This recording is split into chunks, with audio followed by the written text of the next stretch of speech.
more grace as our burdens grow greater. He sendeth more strength as our labors increase. To added afflictions he addeth his mercy. To multiply trials his multiplied peace. For his love has no limits, his grace has no measure, his power has no boundary known unto men.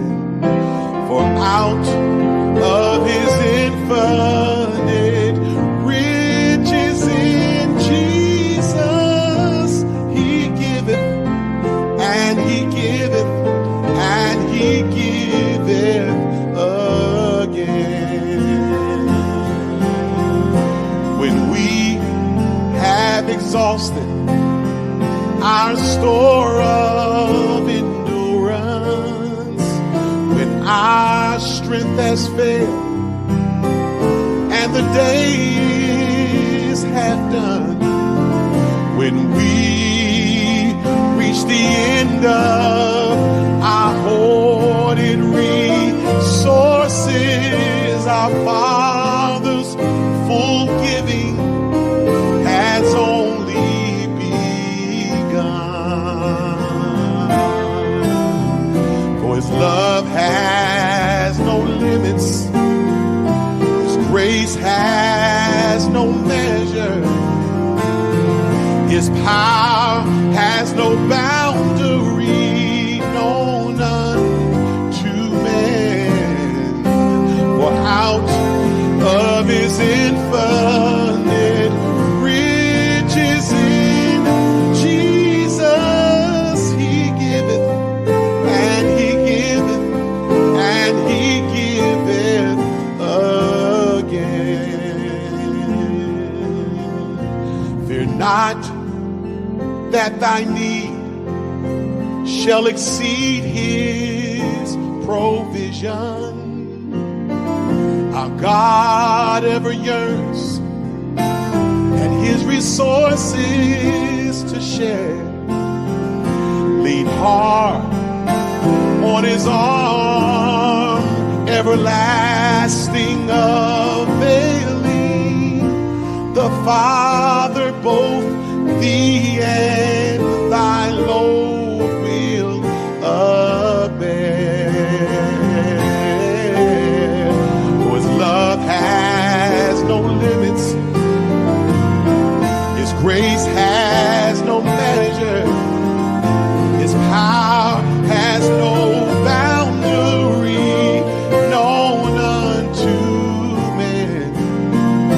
For out of his infinite riches in Jesus, he giveth, and he giveth, and he giveth again. His love has no limits, his grace has no measure, his power has no boundary known unto man. For out of his infinite riches in Jesus, he giveth, and he giveth, he giveth, and he giveth, he giveth, and he giveth, and he giveth again.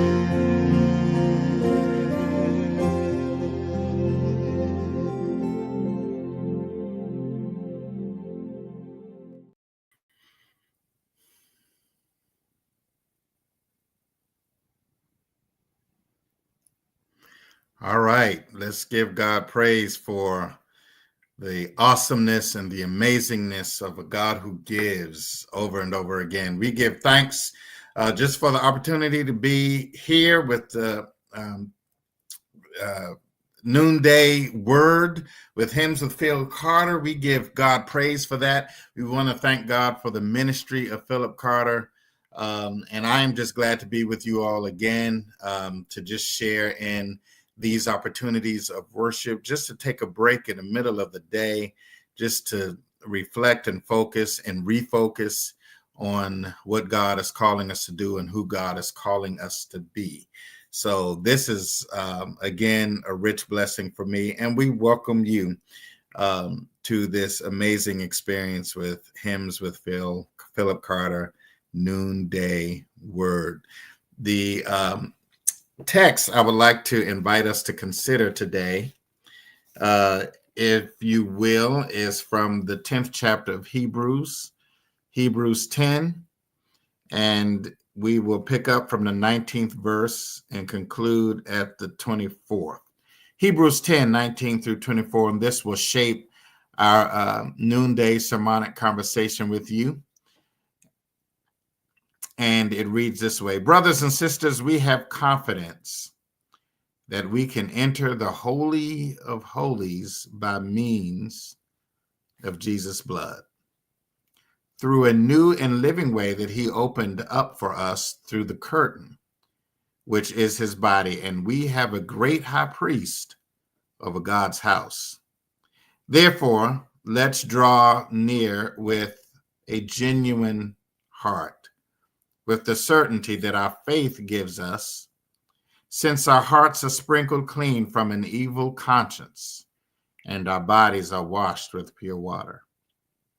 Let's hold on to the confession of our hope without wavering, because the one who made the promises is reliable. 24th verse says, and let us consider each other carefully for the purpose of sparking love and good deeds.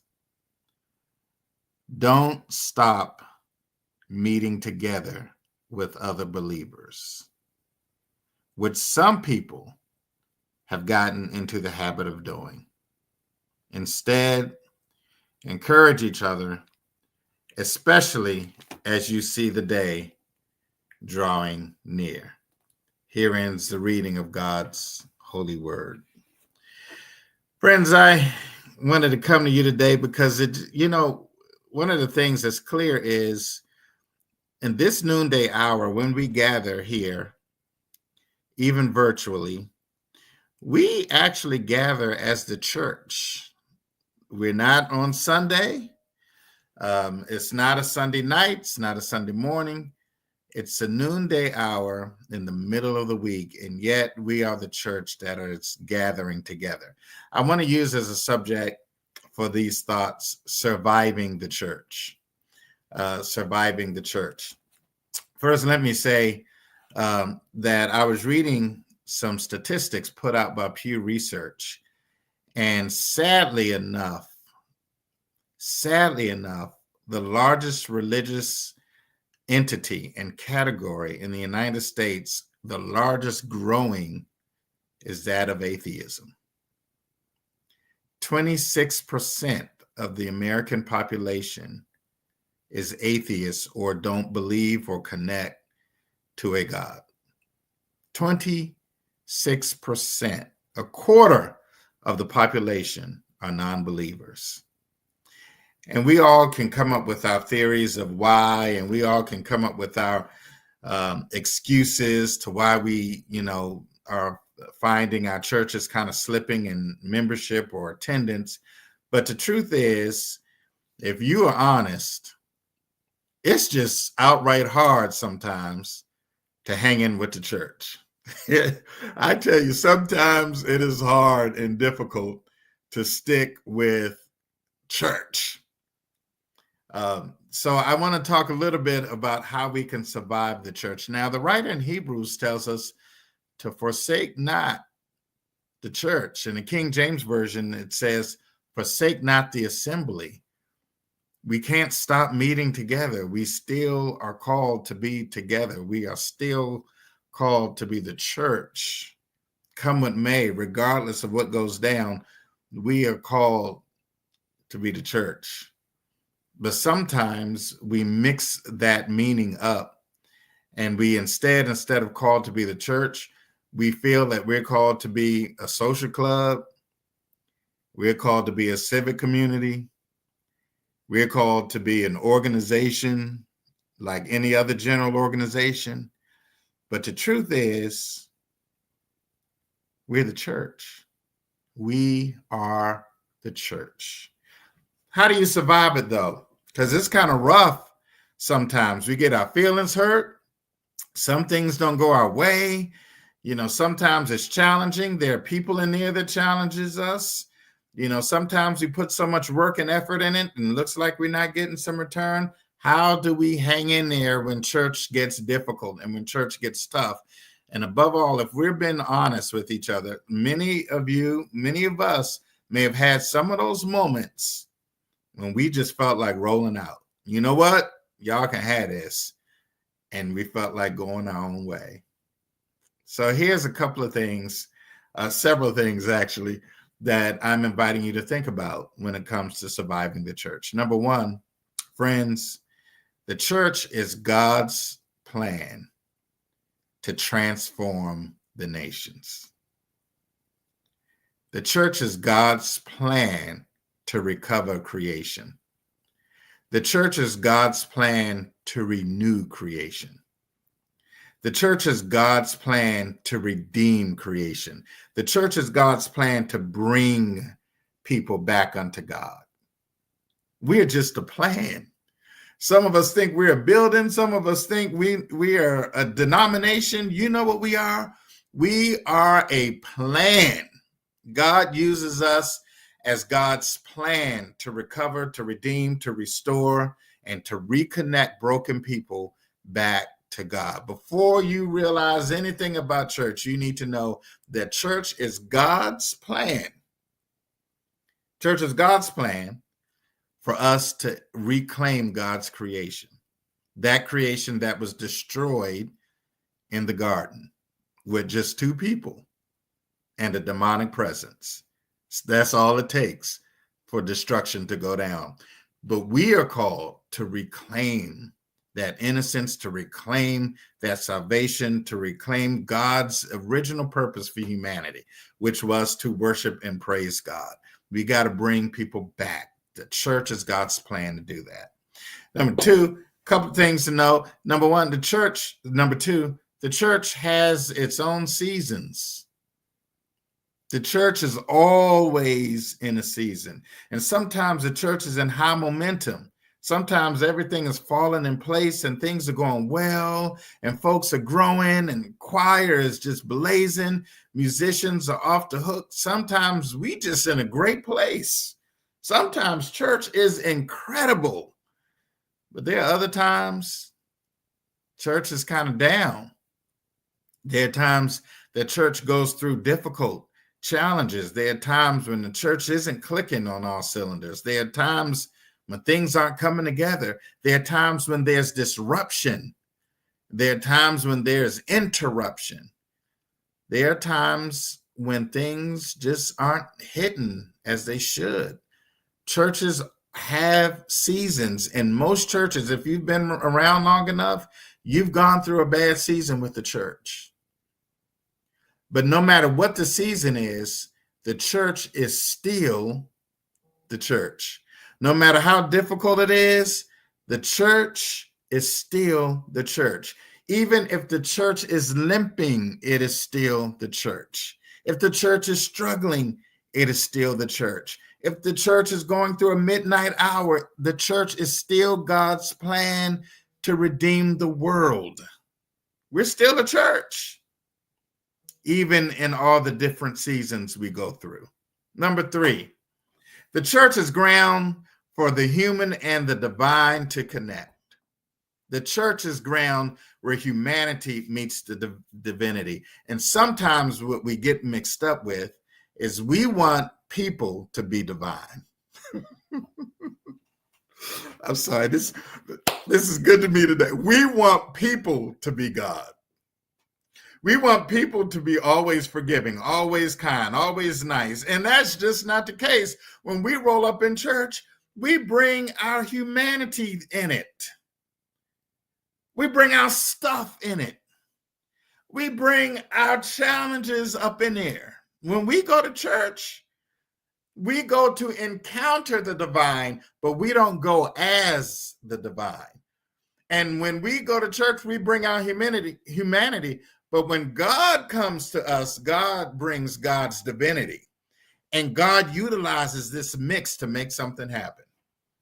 So church is that entity that we experience a mixture of our imperfection with God's perfection.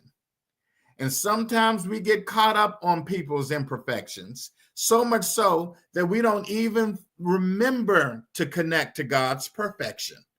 I'm so busy worried about you for not speaking to me. I'm so busy mad at you for wearing what you're wearing, or I'm so busy paying attention to who you're talking to and who you're speaking to. I'm so busy being distracted by your style of worship that I forget that I'm not here to encounter you. I am here to encounter God from on high.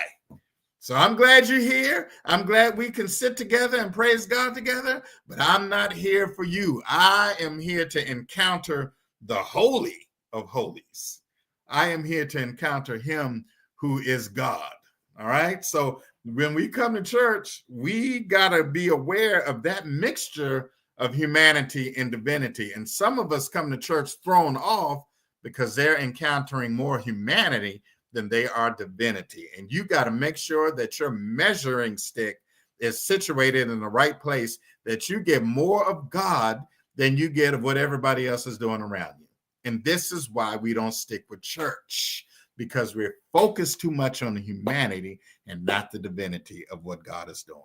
All right, let me move on. Surviving the church. You know, one of the things we need to survive the church is to realize that every Sunday, every sermon, every song is not going to speak to you. There are some Sundays that you're going to sit in church and that sermon will just not connect to you. And the choice of music, it just won't connect with you. The flow of the service, it just may not be yours. But the quality of what happens in worship is not always determined by your ability to connect to it. Sometimes you've got to give a witness to things you already know. And it might be a sermon that you've heard before, or it might be some content that you've lived through before and you're past that. But now is your chance to be a witness to the sermon. You may already know that song. That song may be an important song to you 10 years ago in a particular season, but now you can give witness. Every Sunday, every experience is not going to be an experience crafted for your individual specific location. Sometimes you got to step up out of yourself and step up out of your expectations and step up out of what you want and step up out of what you prefer and step up out of what you deem as quality and step up out of what you think is the proper framework for your religious experience and reach for an experience that is higher than what you can create. Reach for the God that is active. And if God ain't doing something in your life in that moment, then you should be praying that God is doing something in somebody else's life, that sermon is touching somebody else, that song is moving somebody else, and give witness to it so that somebody else might be inspired. Every experience is not for your enjoyment. And every experience of worship and every sermon is not for your specific location always. Sometimes God has a larger plan. And don't be looking at the preacher crazy. And don't be looking at the choir like they're out of whack because they're not connecting with your specific location. Because when we come to church, we don't just come for ourselves.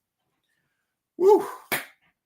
When we come to church, we come to witness. and give witness to what God is doing, not just in my life, but in the world. So I can have a powerful experience if I see somebody else change, if I see somebody else being saved, if I see somebody else being healed. I can join the heavenly bandwagon and say, thank you for what you're doing in somebody else's life. Sometimes you're not blessed because you can't thank nobody, God, for what God is doing elsewhere. Sometimes you just have to go through that season where it may not be clicking for you. That's okay. I can thank God for where it is clicking, because I know that they that wait upon the Lord shall renew their faith and their strength, and they shall mount up with wings as eagles. You got to learn how to wait in worship, and you got to learn how to wait in church, and you got to learn how to wait during seasons, because it's not going to always be about you. It's not going to always be about you, friends.